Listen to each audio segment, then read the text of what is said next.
हम सिंदूर की तैयारी में हैं।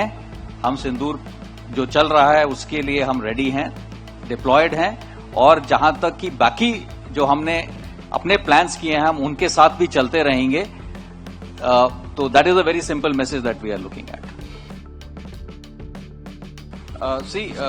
जैसा मैंने आपको बताया कि हम मॉनिटर करते हैं, और ये चाइनीज ही नहीं, हमारा जो हम कई बार आपको समझा चुके हैं, जो मैरीटाइम डोमेन अवेयरनेस है, the start point of naval operations is knowing what is there in your domain. Our domain is the maritime domain. So the entire concept of maritime domain awareness is to have assets and surveillance capabilities and information कि हमारे area of interest में कितने जहाज हैं, कौन कहाँ जा रहा है, कहाँ ऑपरेट कर रहा है। इसमें मर्चेंट वेसल्स भी हैं, इसमें फिशिंग वेसल्स भी हैं, इसमें कोस्ट गार्ड के वेसल्स अगर फॉरेन कंट्रीज के आते हैं वो भी हैं, और नेवल वेसल्स भी आते हैं। तो ये सिर्फ चाइना या किसी एक आधी कंट्री पे सीमित नहीं है। उसके तहत एमडीए के तहत हमारी ये रिस्पॉन्सिबिलिटी है कि हमें हर एक वेसल की जानकारी हो। जहां तक इस पर्टिकुलर टेस्ट का सवाल है, देखिए ये चीजें निर्भर बहुत सारी चीजों पे करती हैं। हमारे भी कई बार लॉन्चेस प्लान होते हैं, फिर डेट शिफ्ट हो जाती हैं, weather condition and so on and so forth. So these things will keep happening, date shift होती रहती हैं, ये निर्भर करता है टेक्निकल इश्यूज के ऊपर। हाँ, चाइनीज शिप जो आया था वो मॉनिटरिंग शिप था, लेकिन हमें मालूम था वो कब एंटर किया है, वो कहाँ पे है, हमें मालूम है। As far as American ship is concern, वो उस टाइप का जहाज नहीं था जो कि वो मॉनिटर करेगा, तो इसलिए हमारा कोई उसमें ज्यादा कंसर्न नहीं है। अभी जिस तरह से हम बात करते हैं कि भाई देश इस वक्त कई देशों में जो युद्ध के हालात हैं, और हम यहाँ पर ऑपरेशन सिंदूर की बात करते हैं कि अभी ऑपरेशन सिंदूर ऑन है, ऐसे मौके पर जब हम मिलन और फ्लीट रिव्यू कर रहे हैं, तो क्या मैसेजिंग होगी भारत की तरफ से इस पूरे इवेंट को लेकर? भारत के इस तरफ से ये मैसेज है कि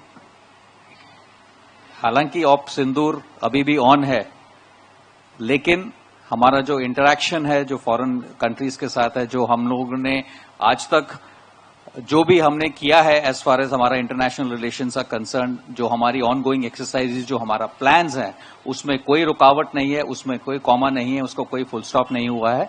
हम सिंदूर की तैयारी में हैं। हम सिंदूर जो चल रहा है उसके लिए हम रेडी हैं, डिप्लॉयड हैं, और जहां तक कि बाकी जो हमने अपने प्लान्स किए हैं हम उनके साथ भी चलते रहेंगे।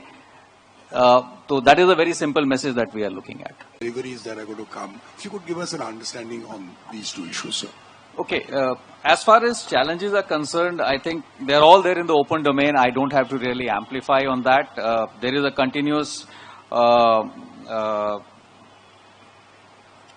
presence of extra-regional powers in the Indian Ocean region due to the ongoing situation. There's always been that, and it's only increasing.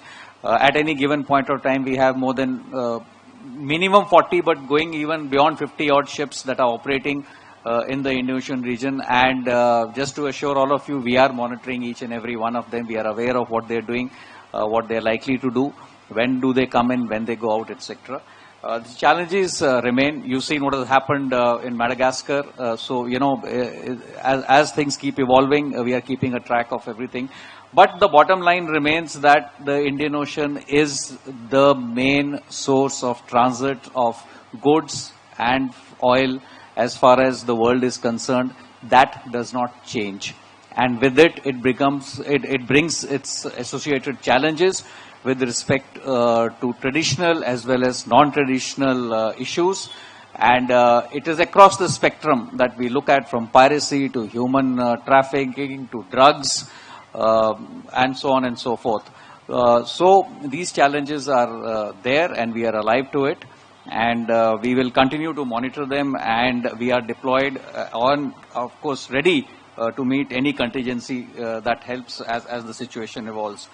As far as the numbers are concerned, this year we have inducted 10 ships and 1 submarine, and I am expecting another 4 ships to be delivered before end of December. And I think next year we've got 19 vessels which are likely to be inducted, and most of them should be commissioned by December. And next to next year is about 13 ships that we are expecting to be delivered to the Indian Navy. So I will not predict more than that, but I think 2 years is good enough time frame. So that's the level that we are looking at.